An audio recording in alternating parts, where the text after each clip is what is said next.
ne pourrait pas gagner la guerre.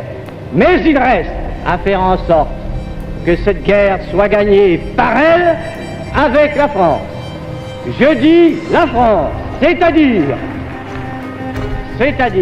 une seule nation, un seul territoire, un seul empire et une seule loi.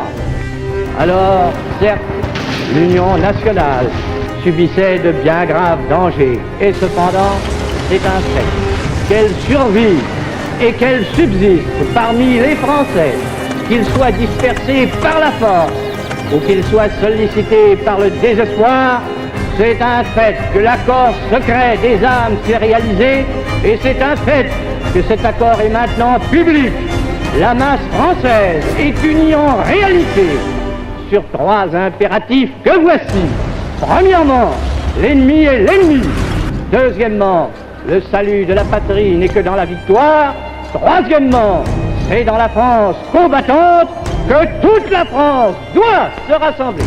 En vérité, tous les jours, la nation plébiscite la France combattante.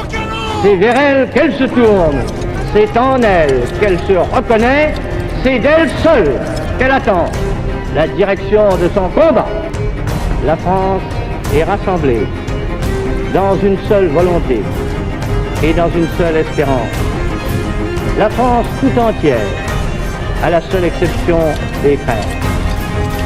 Eh bien, de même, ici, nous nous trouvons réunis, des milliers de Français, des milliers de Françaises, de tous les pays de chez nous, et dont la réunion donne comme une image de la patrie elle-même.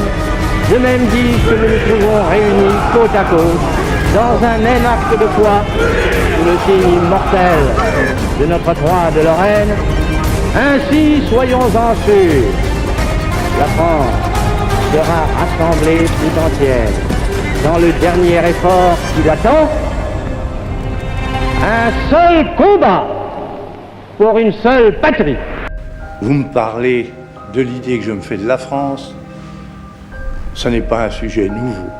Il est tout à fait vrai, je dirais que c'est ma raison d'être. Il est tout à fait vrai que depuis toujours et aujourd'hui, je me fais en effet de la France une certaine idée. Je veux dire par là qu'à mon sens, elle est quelque chose de très grand.